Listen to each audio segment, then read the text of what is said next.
अरे पण आम्ही जर तुम्ही तयार कशाला झाले, आम्ही आलो होतो तर तिकडं. तेच म्हणते ना मी. काय? आम्हाला गरीब वाटलं की गरीब का बाबा, नंतर कळलं पोटात काय असलं. गरीबच आहे आम्ही, कुठं श्रीमंत आहे. किती श्रीमंत आहे, फॉरेन ट्रिप करताय नुसतं फॉरेनर. कोण? मी कुठं केली? तुम्ही करणार येते 1-2 वर्षात. विषय का तुमचा काही? काय म्हणते की जवळच्यांना कांड माहित होते म्हणून. मग तुमच्या मित्रांच्या जशा बायकांचे घर आहे पुण्यातल्या पुण्यात, म्हणजे हातीच्या अंतरावर साधारण 4-5-10 किलोमीटरच्या आत, तसं तुम्ही एक मुलगी करून आणायला पाहिजे होती पुण्यात. तुम्हालाही जवळच सासरवाडी झाली असते ना. इतक्या लांब जायची काय, इतक्या लांब जाऊ तर शकत नाही, फोनही करू शकत असं आहे का? मग तुम्हाला 10 वेळेस म्हटलं चला चला, आपण येतच का लांब आहे, आपल्याला ट्रॅव्हलिंग आवडत नाही. अरे मग म्हटलं बाबा, जवळची करायला पाहिजे. अरे पण ठीक तिच्या आहे. घरी रोज जाऊ शकतो. तू म्हणती की तुम्ही काय एवढ्या लांब आले. बरं ठीक आहे, मी लांब आलो, मग तू कशाला आली इकडं? तुझ्याकडं तर ऑप्शन होता ना नाही म्हणायचा. मग तेच म्हटलं ना, आम्हाला गरीब वाटलं की नको बाबा, बर, गरीब आहे, तेवढं एका पॉइंट मुळे लग्न केलं का? मग हा. मग कशाला दुखवायचं? एका उलट हे मी म्हणलं पाहिजे की तू मी जेव्हा बघायला आलो ना हे त्या खाणार आहे का तुम्ही? ती हा करून देऊ? हा इकडे दे, मी खातो. एक डिश मध्ये दे. मी तुला तेच म्हणतोय की जेव्हा मी बघायला आलतो ना आणि आम्ही बघून आल्यानंतर आम्ही विचारलं की ते मुलीला किंवा मुलीकडे त्यांना काय वाटलं, तर ते डायरेक्ट म्हणले की ती मुलगी पागल होऊन गेली, तिला तुमच्याशीच करायचंय, नाही तर करायचं नाही. अप्पा, अप्पा, अप्पा. कोणीतरी rumors पसरवलेला आहे तुमच्यापर्यंत. त्यामुळं मी म्हणलं ते डायरेक्ट असे म्हणले ते मध्यस्थी की ती मुलगी म्हणते की मी लग्न करेल त्याच्याशी, नाही तर सुसाईड करेल.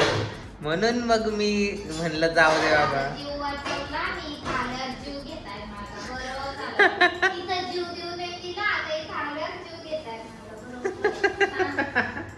अरे काय बोलावं आता? तू म्हणजे तू बोलली होती का तिचं नाही? मी सुसाईड करणार होती म्हणून तुम्हाला वाईट वाटलं की ही मुलगीने मग म्हणलं माझं तसं नाही. सुसाईड करायला. हा. तुम्ही इथं घेऊन आले की तिला इथं बरोबर आपण घेऊन द्यायला लावू.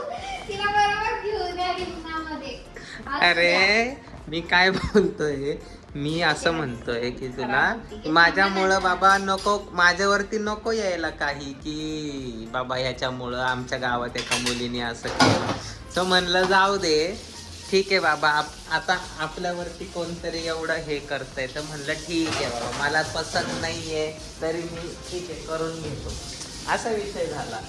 म्हणून मी केलं. मग तुझ्याकडे तो ऑप्शन होता ना, तू तर म्हणे मला कुठले पायलट आणि काय ते गव्हर्नमेंट जॉब, पोलीस, मग आणि मग का बरं बाई या गावात गरीब माणसं शिकेल. सीए पोलीस लोक, ते लोक खालचे लेवल आहे. एमआर हे वरच्या लेवलला आहे. एमआरची डिग्री म्हणून पडत आली एमआरच्या मागं. आता बोलायला नका. मग मी तेच मला नव्हतं म्हणतो. माहिती की एमआर इतक्या मोठ्या लेवलला आहे असं. मग ते आता कळतंय की एमआर किती मोठी पद आहे जगामध्ये. बापरे, एमआर शिक्षण कोणी घेऊ शकत नाहीये. इतकी वाईट परिस्थिती आहे. मग मी मग तेच काय? म्हण, मग तर आपला विषय तोच चालू होता की तू म्हणते की तुमच्या मित्रांचे सगळ्यांच्या बायका जवळच आहे पण पुण्यात. मी तुमच्या मागं आली का, तर तुम्ही मला बघायला आले, पण तुम्हाला इतक्या लांब बघायची गरजच काय होती? इथं पुण्यातले पुण्यात बघायला पाहिजे होतं. अरे बाबा, इतके ओळखीचे नातेवाईक लोक होते. ते काय झालं सांगू का, गावाकडच्या मुली ज्या आहेत ना त्या जरा अशा म्हणजे परिवार आणि त्यांचे नाते आणि ते तसं टिकून ठेवणारे असतं. तर त्या शहरातल्या काय असतात, लाथा मारणाऱ्या असतात. शहरातल्या सगळ्याच मुली तशा नसतात लाथा मारणाऱ्या, पण शहरामध्ये जरा मॉडर्न आणि त्यामुळं Modern तर आजकाल गावाकडच्या पण मुली मग आहेत. हे काय, हे मॉडर्न आहे की ती नाही? गावाकडची एकदम हा. modern दिसतीये ना मी. मग तेच बोलतोय मी, तर मॉडर्न पण थोड्या असतात आणि थोडं लाईक असं घर सांभाळून घेतात, नवऱ्याला रिस्पेक्ट करतात, पण ते सगळं खोटं निघलं आता. रिस्पेक्ट गेला आणि आता जाऊ दे, आता काय बोलायला. बापरे, कोणता रिस्पेक्ट केला बरं? कोणता रिस्पेक्ट तुम्हाला दिला? काय काय आता सांगूनच द्या बोलू मला. नको, आता जाऊ दे. आता आता आता व्हिडिओ बंद करायचीच वेळ आली. आता एवढं मला आता रडायला येते का आता? मग आता काहीच राहिलं नाही, आता जाऊ दे. असा विषय आहे एकंदर.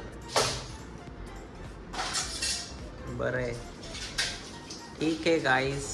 हे असं आहे रोजचं आमचं, बघू शकता. भांडे धुतीये गाई, घरातले काम करायला किती होतं. मी तर रोज जेवण बनवतो, रोज भांडे नाही धुत का? फक्त जेवण बनवून मोकळं होऊन जायचं गाई. जेवण बनवणं महत्वाचं काम आहे, जे मी करतो. धुवा ना मग, भांडे पण धुवा.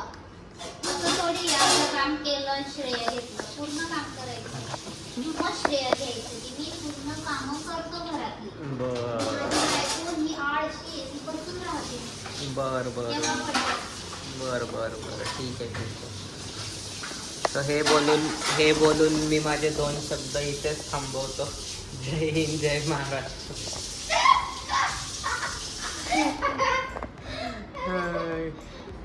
चलो चलो बाय.